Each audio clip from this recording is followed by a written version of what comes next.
One may ask, why has God turned his back on Lebanon these last days for almost 70 years? In 1932, Lebanon was a nation of 55% Christians. Since 1975, over 825,000 Christians have been displaced, and over 150,000 Christians have been murdered due to Muslim persecution. The United States Central Intelligence Agency showed Lebanon's Christian population was only 24% back in 1986. Most recent estimates show dramatically less Christian influence in Lebanon today, due to the fact that persecution has greatly intensified. In recent times, would God be justified for turning his back on such a nation that has mistreated Christians this way? I would say so. But this is not to minimize what Israel has done to Lebanon. Yet Israel's judgment is unfortunately coming during Jacob's trouble, and even before so. When we analyze the Bible's final judgments of Tyre, it shows the city will never exist again and never be inhabited or recognizable.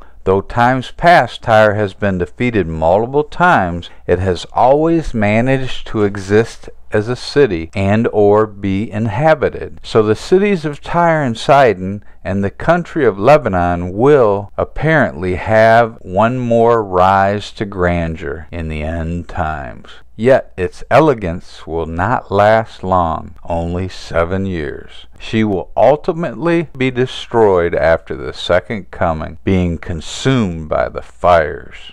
Some may refute the 70-year prophecies of Israel, Tyre, and Sidon in that we cannot be sure the countdown to tribulation and the second coming can indeed be tied to these modern-day events of the independence for the nations of Israel and Lebanon, as we mentioned in 1941 and 1948. My answer to this is, did not Isaiah say, "I have made known the end from the beginning, from ancient of times what is yet to come"? Did not Jesus say in John 16:13 how the Holy Spirit will lead us into all truth and tell us what is yet to come? If most serious readers of the Bible say we are near the end of time, then what other interpretation can they give us about these 70-year prophecies? Was there not once a prophet named Daniel who discovered in Jeremiah, the 25th chapter, 11th through 12th verses, that the Babylonian captivity would last 70 years? This prophecy had been sealed up to other Bible students of that time until recently. The right moment, the time was in 539 BC.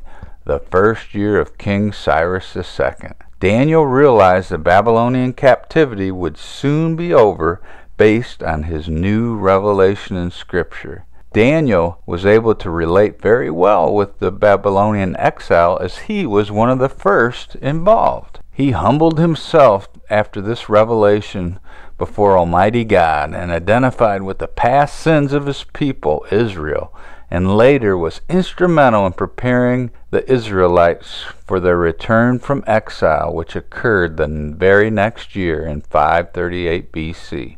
There is some debate on the exact timing of the 70 years Babylonian service as mentioned by Jeremiah, otherwise called 70 years of desolation by Daniel. In reading Daniel's account, Daniel discusses how Jerusalem was initially besieged by King Nebuchadnezzar, and that this was during the reign of King Jehoiakim of Judah in his 3rd year of reign. This was in reality the summer of 605 BC.